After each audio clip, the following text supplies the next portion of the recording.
Hey everyone, welcome back to my channel. This is Coffee with Katie. I have my Valaris City of Starlight mug. I love how it shines in the light. I also have my sweatshirt. This is a Crescent City sweatshirt. I just really love the style of it and it's very comfy.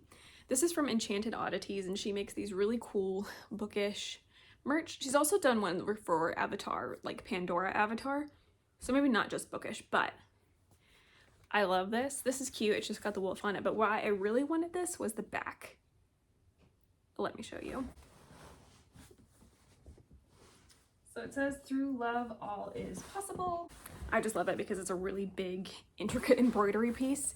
And she's got some Shadow Singer or like High Lord of the Night Court, Lord of Bloodshed, Shadow Singer merch coming. She also did a Once Upon a Broken Heart collection. I got something from that. It's expensive, but they're really good quality and really cool. So, I also have a Fourth Wing one. That was the first one I bought, was the Fourth Wing sweatshirt. Check her out. But besides all of that, today we're going to be talking about all of the books that I read in April.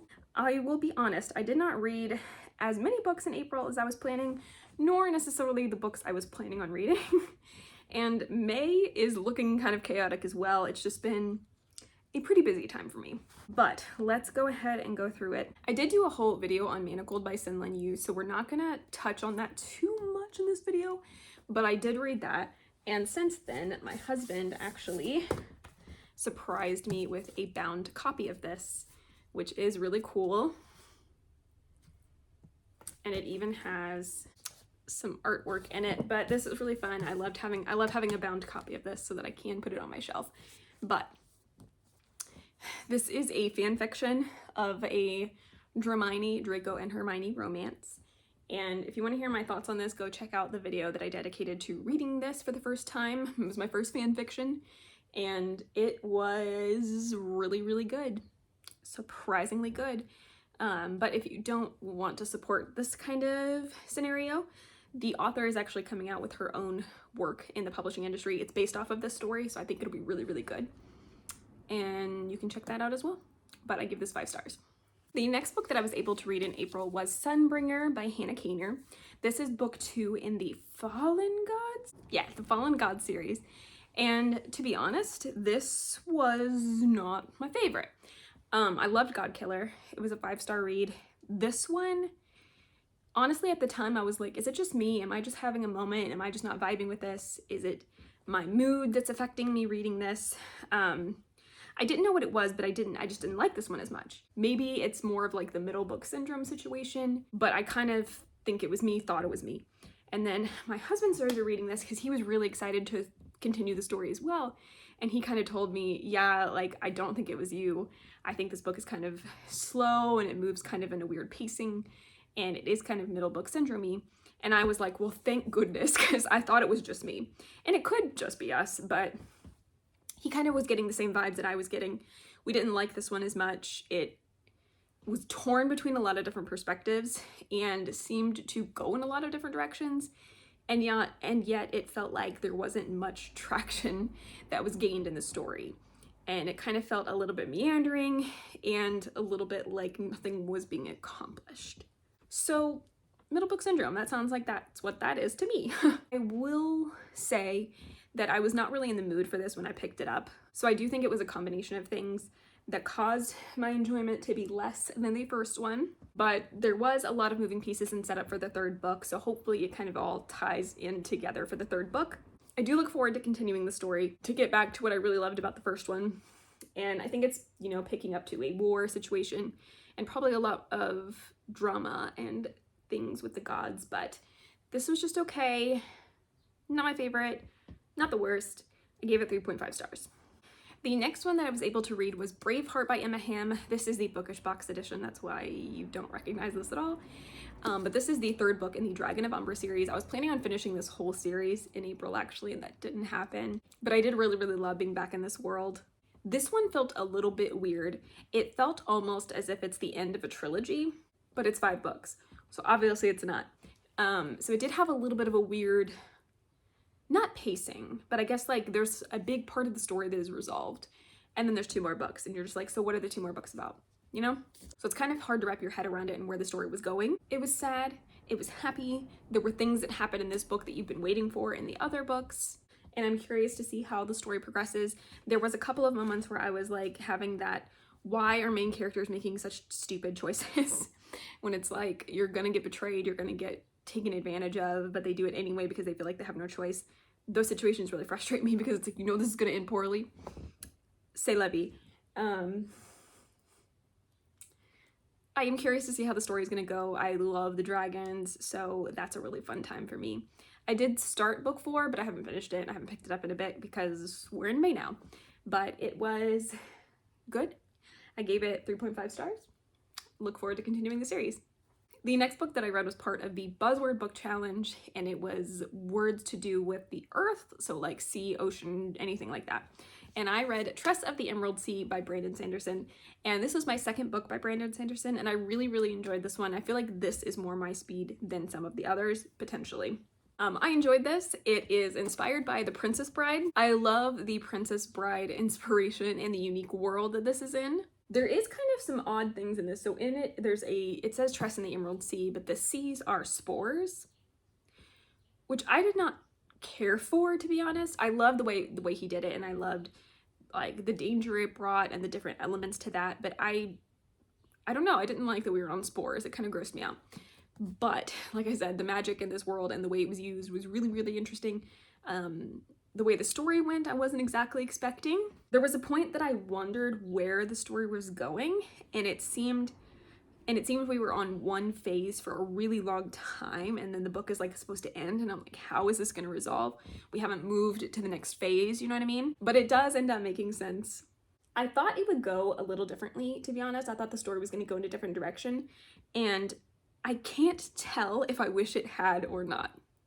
But Tress was a really cool character, a really fun character to follow. I related to her love of cups. It was humorous, it had interesting characters, it was written well. I was glad that I was able to read this as somebody who's still trying to get into Brandon Sanderson without having to dive into, you know, the Stormlight Archive. This was nice for me. I enjoyed this. It helped me see more of his writing now, whereas Mistborn is one of his first books, and it was hard for me to get into that as much just because I felt like there was a lot of missing pieces with the magic system and stuff that wasn't really explained to you, but I feel like in this it's very different, so it's very nice for me to be able to get that. This was a story that I really appreciated, and I'm excited to read more from this author that work for me. And I gave this one 4 stars. The next one that I read because I was just excited about it, and it was and I got it via audiobook from my library, was A Governess's Guide to Passion and Peril by Amanda Collins. This is book 4 in the Ladies Most Scandalous series, and it came out this year, and I was able to read it. Woo! I still really enjoyed this and the series, but this one wasn't my favorite. It's still an enjoyable and fairly light read, but with a murder mystery. I liked the characters fine, just not as much as other characters in the series.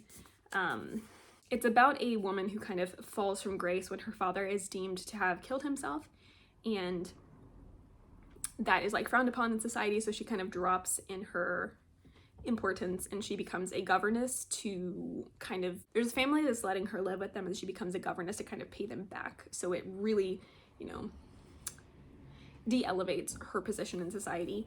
And Adrian Fielding, which is the Duke's brother, I believe, kind of takes an interest in her, but she's below his station and they're not sure. They were friends, but then they weren't really sure about each other. He always considered her a friend, never really paid her much mind, but then they might start falling for each other. And they're also trying to solve a series of murders that look like suicide, but maybe are not. And like I said, this was fine. I gave it 3 stars. Just not as good to me as the other ones, but still a fun read. And the last book that I was able to read in April that I already posted a review about as well is Dragon Rider by Taryn Matharu. This is the Broken Binding edition. I did pre-order this before I had finished the book. Not that that means a whole lot because the book was not my favorite, but I am very curious about the world and how the series will continue. So I will give you a little bit of a snippets. It's also signed, which is cool.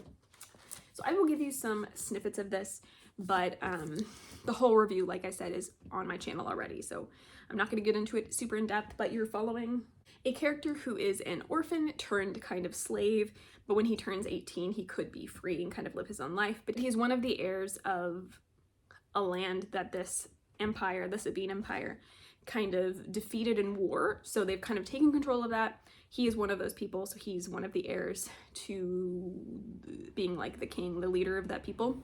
He uncovers a plot that the Empire has, and the current Empire that he's serving under has this marriage treaty, but he uncovers a plot that the treaty is kind of a ruse, and the Empire is going to try to take over the Dance, which is the marriage treaty people. He's going to try to take over their empire and basically rule the world, right? And a lot of overthrowing and coups and situations. He uncovers that and ends up going on the run with a handmaiden and a dragon egg, and the dragon egg hatches and they bond. They do a soul bond together. The magic system was very interesting and pretty complex in the sense that there's just a lot of moving pieces to it and a lot of, I guess, difficulty in harnessing the magic. You have to do certain things that are very hard or painful to get certain results. So there's a lot of elements that go into this.